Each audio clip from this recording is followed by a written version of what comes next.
What's good, YouTube? I am here with a tutorial on how to import and implement your own weapons into Overgrowth, an early access Steam game. Now, we're going to be using four major software. The first one is Machinima Studio. That is something I'm personally going to use. If you remember, I've covered it in previous tutorials on my channel. You don't need to use that. It just gives me quick access to some high quality models. So we're gonna load it with World of Warcraft plugin because that has some excellent weapon models for the purposes of this tutorial. Then we're going to be using Blender, which is a free modeling software. A program called Notepad. You can use any text editor really, but Notepad comes with your Windows machine and it's quite simple. And Overgrowth, which is the actual game itself, duh. Now this tutorial won't cover Blender in depth. It will be very basics of Blender, and it won't cover texturing because I am a total newbie to texturing. We will do some basics, the basics that are required to get your weapon into Overgrowth, but don't be surprised if it turns out looking pretty silly. That has happened to a weapon I've done before. Doesn't matter, you can still use it and it still looks cool. So when Machinima Studio loads, and it's quite an intense program, there we go, you can see, as I've done in previous videos, you can just take anything you want from World of Warcraft and export it. So I'm going to click sword, search, and you can scroll through all these swords here. I'm looking for a one-handed sword, to be honest, because I've done a two-handed sword and a dagger before. So let's just click on a random one. I have actually exported before because it's like my 7th time recording this tutorial. Something always manages to mess up, and this time it's Machinima Studio, doesn't actually show us the textures. That's fine, but I'm still going to show you what to do so you know in case you want to decide to use Machinima Studio. So we have a weapon here. For a basic weapon, beginner's weapon, it's important to keep in mind that it has this kind of T shape. So you want the handle and the blade. You don't want any fancy schmancy stuff. Now in appearances, you're going to see the texture that we're going to use, and we need the button export. Now we're going to export it in two different kinds. FBX, because it generates normal map textures, the other exporters don't, and force PNG textures, and we want to select a skin. I don't actually know if these look any different. I'm just going to choose Gladiator Slicer because why not, and click export. There we go. And as you will see, whoa, my thing is just messing up all the time. Okay, game progress. I have a folder here with one-handed sword. I have exported something here before, but I'm going to show you again. So gladiatorslider.fbx, save. And that's going to take a while.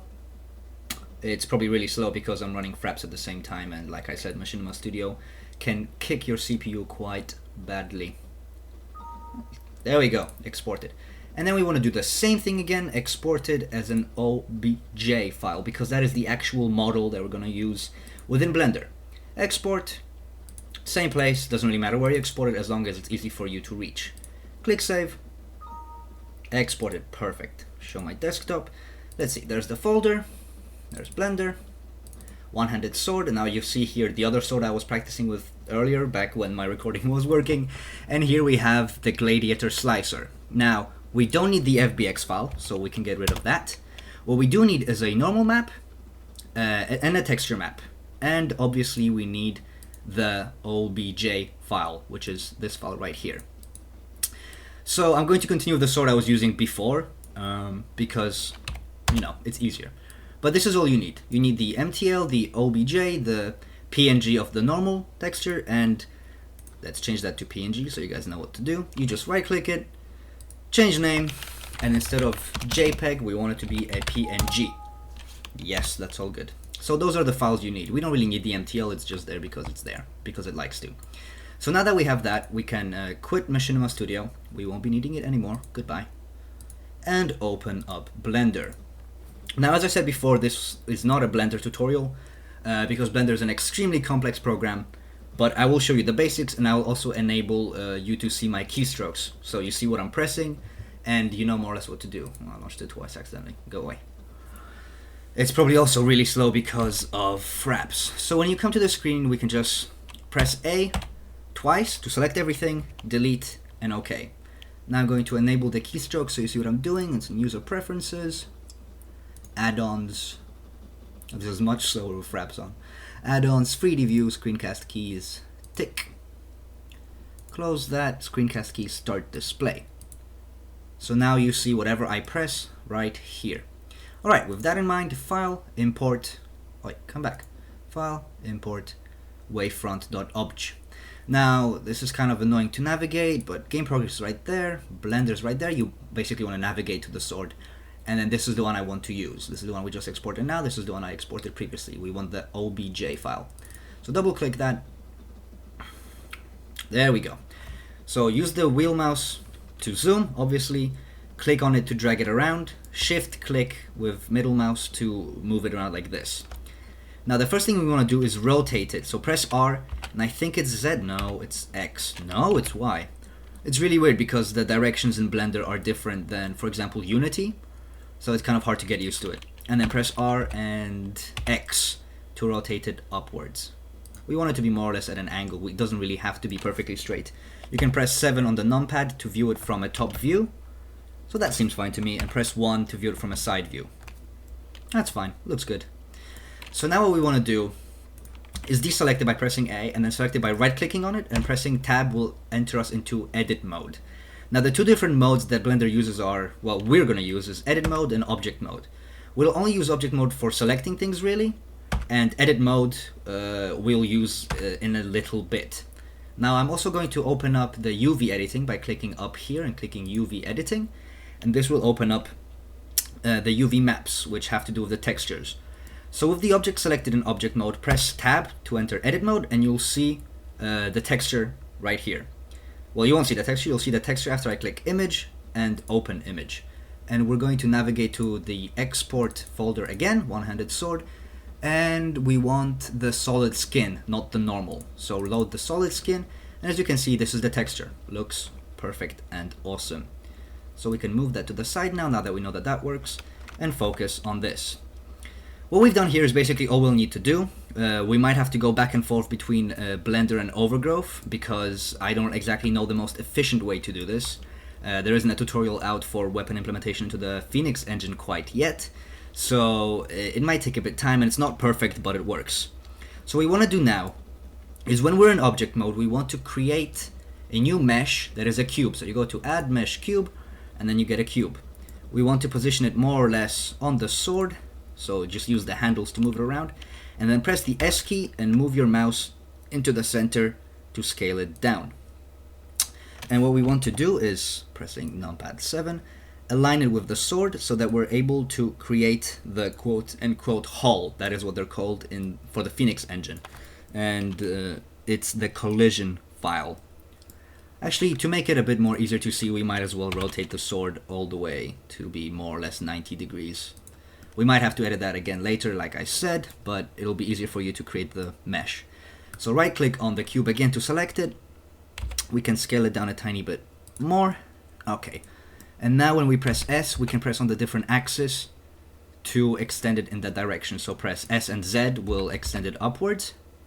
Like you see here, we want it to cover the entire sword.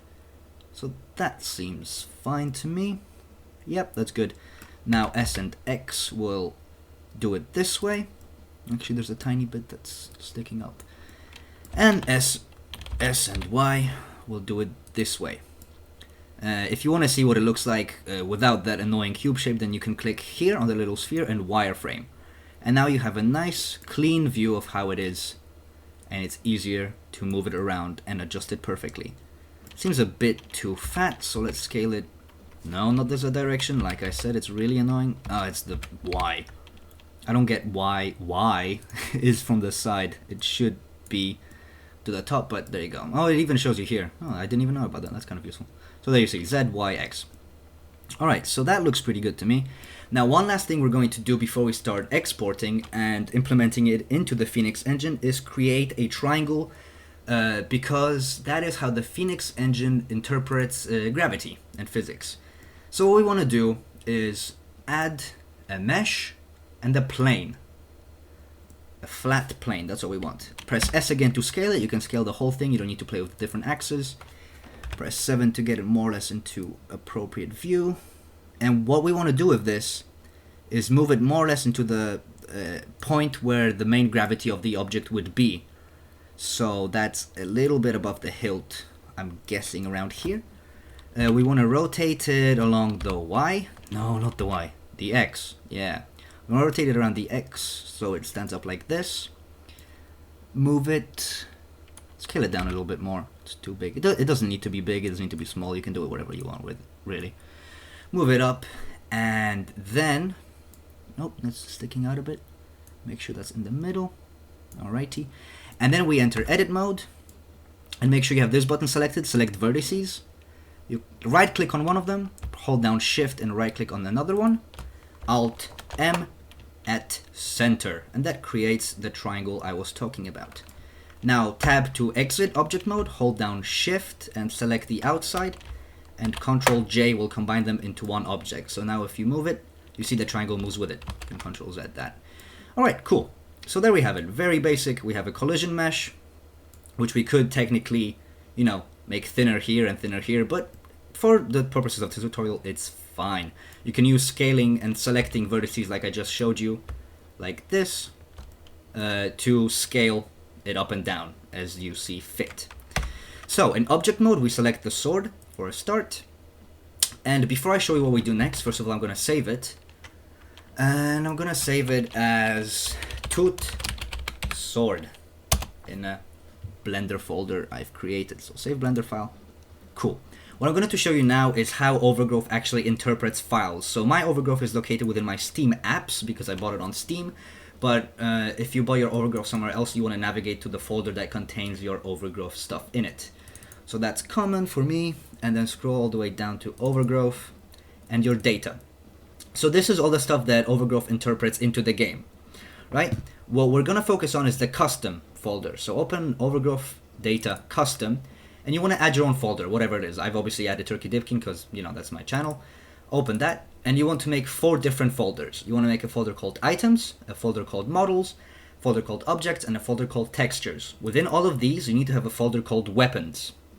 So that's a total of 8 folders you have to create. Well, 9 if you count the Turkey Dipkin one. So those are the folders you want to create, and within each of these are different files that the Phoenix engine or Overgrowth uses to create items within the game. So when we export the model from Blender, we're going to want to put it into custom, whatever you call this folder, models, weapons. See, here are some weapons I've created before. So we go back to Blender. We right click on the actual weapon we want to export in object mode, and we go to File, Export, Wavefront.obj, and we navigate to the folder I just told you about. So Overgrowth, Data, Custom, Turkey Dipkin, Models, Weapons. We enter a name here, tootsword.obj sounds fine, and now we want to export it with these settings. I've created a preset for myself called Phoenix, which is selection only ticked, include UVs ticked, and objects as OBJ objects ticked. Everything else is unticked. You don't need to play around with these settings either. So with that in mind, why did it suddenly switch to assets? Yeah, there we go. Tootsword.obj. Export. Cool. Now we right click on the collision folder that also contains the triangle, and we do something very similar. We exported wavefront.obj, that same folder we were just in, except after Tootsword, we want to add the word hull in capitals, like this. Make sure you select the same preset because that is important. Oh wait, select, there we go. So that will create 2 OBJ files for us. If we go back here, Tootsword OBJ and Tootsword hull OBJ. We can save to make sure everything's fine. Cool. So now what we need to do is take care of those other folders we've created. So items, objects, textures. Let's do textures first because those are relatively simple. As I said, this is not a texturing tutorial, and I am actually missing an important texture, and I'll do a tutorial on how to create that later. So we navigate to the folder where we exported our files. You see here is the texture. This is how the item should look in game, and this is the normal map, which I'm not going to explain to you because yeah, newbie. Then we go back to our weapons. You see here are weapons that I've previously implemented into Overgrowth. And we click paste. Now we do want to change the name of these to be the same as the object we've created. So tootsword underscore diff, for example, for diffuse. And then the same we want to do for the normal map. So we select normal map, tut, oi, don't do that, change name, tut sword underscore norm. And there we go. Those are two different files we have here now. That's all we do with those. Now we go back to the Turkey Dip King folder, or whatever you put inside your custom folder, and we go into objects, objects, weapons. Now this is where we're gonna need to be able to write some things. So open another window and open Steam. Go back to the Overgrowth folder. This takes a while. Steam has a lot of clicking involved in it. Overgrowth, data. You want the data folder. Let's have those two open next to each other so you can see what I'm doing. So this is my custom folder with my Turkey Dip King objects, weapons, objects, not items. And then within Overgrowth data, you have a folder called objects as well. Weapons as well, so all simple. And then here you see the files that Overgrowth already has implemented in it. So because we're creating a one-handed sword, it's probably going to be in rabbit weapons. No, that only has knives. What race would use one-handed swords? There we go. Dog weapons, dog sword.xml. So we want to copy that file, paste it into our own custom Turkey Dip King objects weapons, paste, change the name so it's the same as the one we've exported, so tut sword.xml, and then we want to open that with Notepad or whatever else you use for writing text. So that's going to open the way that the Phoenix engine understands. That's weird, that should actually be down here. It's going to open the way that the Phoenix engine understands these objects and interprets them. Now this is really simple stuff. You see here model, color map, normal map, sharpness map. That's the map I didn't tell you about because I don't know how to create that texture. So for model we want to go into data. Now before we go into models we want to go into custom Turkey Dip King. Spelling it correctly would help. /models /weapons. Delete all that stuff. And our model was called tut sword.obj. So basically what we're doing here is telling the Phoenix engine where it can find the model. It can find it within the data, custom, Turkey Dip King, models, weapons, tut sword.obj. That's where it will get the model from. Same for color map. We want to go into data, /custom, /Turkey Dip King, or whatever you've called yours, /texture, /weapons. And now if I remember correctly, I called it tut sword underscore diff.png. Obviously it's really easy to check, just go to here, textures, weapons, tut sword underscore diff.png. Cool.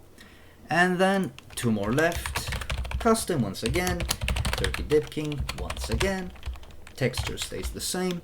We get rid of dog weapons and we insert the normal map that we have generated. So for me that's tut sword underscore norm.png. As you see, that is the same name as it is here. Simple stuff. Sharpness map, as I said, I have no idea how to do, so I'm going to cheat a tiny bit and going to make the model look all messed up within the game because I'm a horrible human being, and actually use the same texture as I use for the color map. So tut sword underscore diff.png. We leave shader name the same. So now you click Ctrl S, save it, obviously, close it. So now within objects, weapons, we have tutsword.xml. Now last step we need to do before we can actually open up Overgrowth and see if it works is go into items, weapons. And now we do the same with the main data folder. We go into items, and it's in dog weapons and dog sword, because that is what we're using, because it's a one-handed sword and we're using the same attacks. All we're really doing is changing the way it looks. So copy and paste that, rename it to the same item that you've created. So for me that's tut sword, and you see when I open it up you're gonna see how the game, well, understands what's going on. Open up Notepad. See, this has the list of animations, the range, the mass. You can change those if you want. If your sword looks heavier than 1.5 kilograms, change that. If your range extends 0.6, you can change that. But all you really need to change is this, the appearance object path, which is basically what we've been doing just now. So data, custom, Turkey Dip King, /objects, /weapons, and we want to change that into tut sword. Save. Let's make sure that's correct. So custom turkey dip king objects weapons tut sword.xml. Save that, close that. Now that is the basics. I'm going to end this here, make a little pause, and then what I'm going to do is just open up Overgrowth from within Steam, and then we'll see whether our model has implemented into the game correctly. If it hasn't, we can just easily go back to Blender, make a couple changes, overwrite over the object file. We don't need to type anything up anymore. All we can really do is reposition it, rotate it, and then export it all over again into the same location, overwriting the older file, creating a newer file, and then launching Overgrowth again to see whether our model now looks better.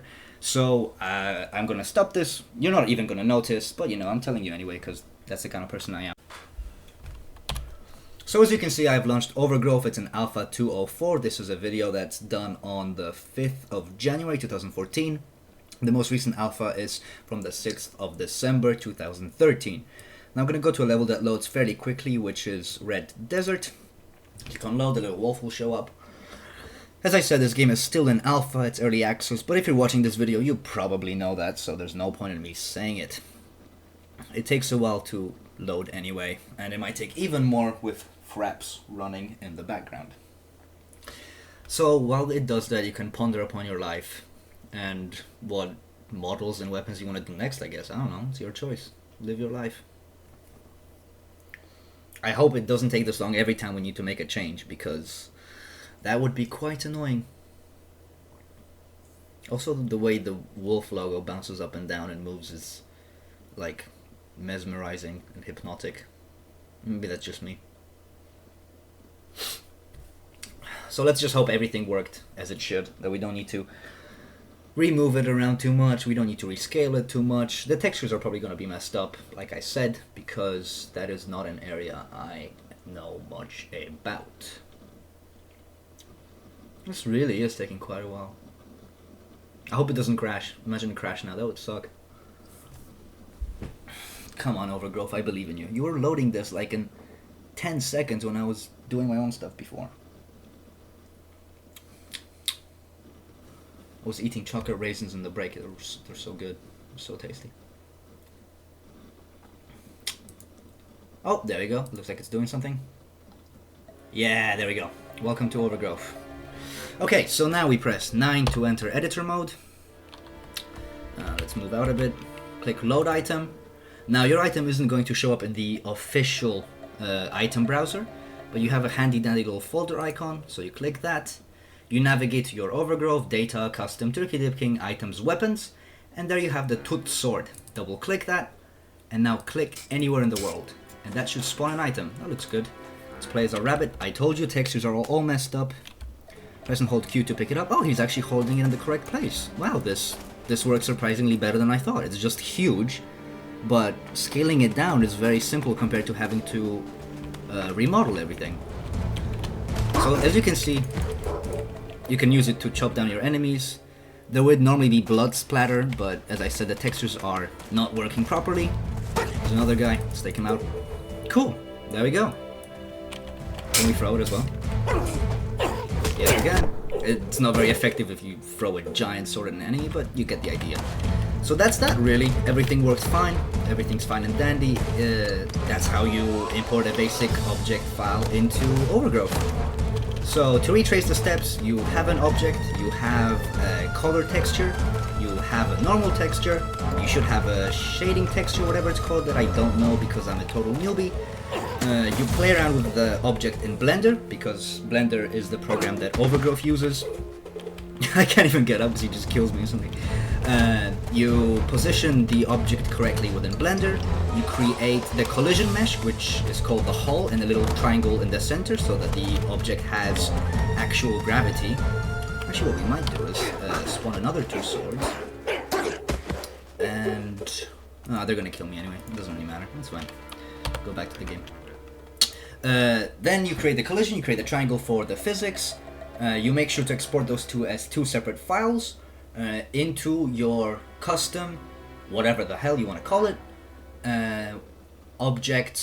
models, weapons, and you export those two files there. Then you do the same with textures. You go into custom, your folder, textures, weapons, put the 2 or 3 textures there that you have.